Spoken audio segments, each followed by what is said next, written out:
Made for each other ఈ షోనైతే 15th నాడైతే launch అవ్వడం జరుగుతుందని చెప్పుకోవచ్చు. దీనికి యాంకరింగ్ అయితే శ్రీముఖి అయితే ఉంటుంది.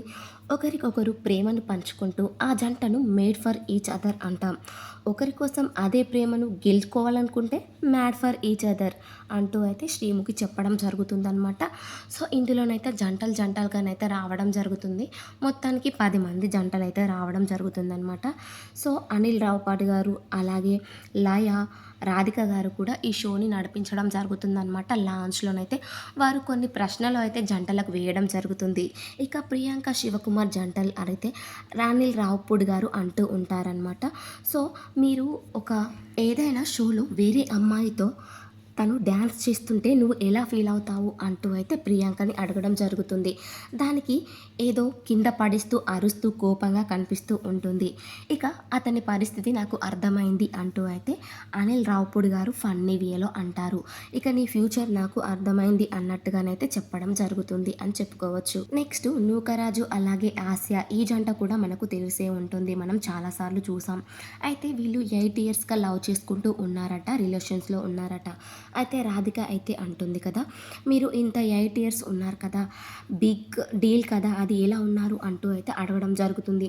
దానికి నూకరాజ్ అయితే ఏం లేదు మేడం, కాళ్ళ మీద వేళ్ళ మీద పడి అలా బతిమలాడుకుంటూ నెట్టుకుంటూ వచ్చాను అంటూ అయితే చాలా ఫన్నీ వేలో చెప్పడం జరుగుతుంది అని చెప్పుకోవచ్చు. నెక్స్ట్ వసంతి కళ్యాణ్ కూడా జాయిన్ అవ్వడం జరుగుతుంది. ఇక నెక్స్ట్ జాను అండ్ భాను కూడా వీళ్ళు కూడా ఎంటర్ అవుతారు. ఇక వసంతిని అడగడం జరుగుతుంది వాళ్ళ హస్బెండ్ని. శ్రీముఖి అయితే ఎలా మెయింటైన్ చేస్తున్నావు, జిమ్కి వెళ్ళట్లేదు అంటూ అయితే అడిగితే నేను వసంతిని ఎత్తుకొని ఇలా జిమ్ చేస్తాను అంటూ అయితే అంటే అందరూ నవ్వుకుంటారు.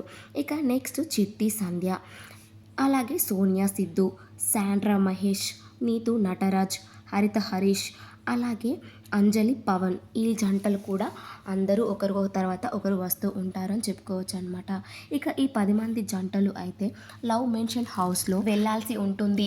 అందులోని వీళ్ళ ప్రయాణం అనేది కొనసాగుతూ ఉంటుంది. అక్కడ వారికి టాస్కులు అలాగే గేమ్స్లు కూడా పెడుతూ ఉంటారు. ఇక ఈ జంటలు ముందు ముందు ఎలాంటి అవకాశాలు ఉంటాయి, ఎంత ప్రేమగా ఉంటారు, ఏ సిచ్యువేషన్లో ఎంత గొడవ పడతారు, ఒకరినొకరు ఇంతకాలం ఎలా అర్థం చేసుకున్నారు అనే సన్నివేశాలు అయితే మనం చూడొచ్చు అనమాట. శాండ్రా మహేష్ విషయానికి వస్తే శాండ్రా సెకండ్ మ్యారేజ్ అనమాట. సో తను అయితే స్టేజ్ మీద శ్రీముఖితో చెప్తూ ఉంటుందన్నమాట, నాకు ఇది సెకండ్ లైఫ్ అనమాట, ముందు జరిగిన గతం మొత్తం మర్చిపోయి సెకండ్ లైఫ్ లీడ్ చేస్తున్నాను, దేవుడు నాకు రెండవ అవకాశం ఇచ్చాడు, అందులో మహేష్ లాంటి వ్యక్తిని ఇవ్వడం నాకు నిజంగా అదృష్టంగా భావిస్తున్నాను, ఇప్పుడైనా చాలా హ్యాపీగా సంతోషంగా ఉండాలి అని అనుకుంటున్నాను అంటూ అయితే తన వర్షన్ అయితే చెప్పడం జరుగుతుందని చెప్పుకోవచ్చు అనమాట.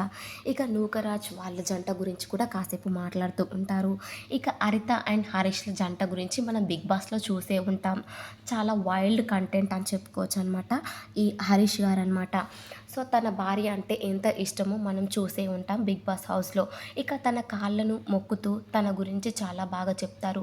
వైఫ్ లేని ఇల్లు ఒక రకంగా ఉంటుంది, సగ భాగం వైఫే ఉంటుంది లైఫ్లో అన్నట్టుగా భార్య గురించి చాలా గొప్పగా చెప్తూ ఉంటాడు. ఇక లాస్ట్లో అంజలి పవన్, అంజలి సీరియల్ నటి అనమాట. సో ఒక పాప ఒక బాబు రీసెంట్గా పుట్టాడు వాళ్ళకి. సో వీళ్ళు కూడా నేను ఎప్పుడు ప్రతి యానివర్సరీని నేను అస్సలు మర్చిపోలేను, నీకు ఎప్పుడు విష్ చేస్తూ ఉంటాను అంటూ తన భర్త అయిన పవన్ అంజలికి మాట ఇస్తూ ఇందులో ప్రోమోలోనైతే చూసుకుంటే అలా కనిపిస్తూ ఉంటారని చెప్పుకోవచ్చు అనమాట.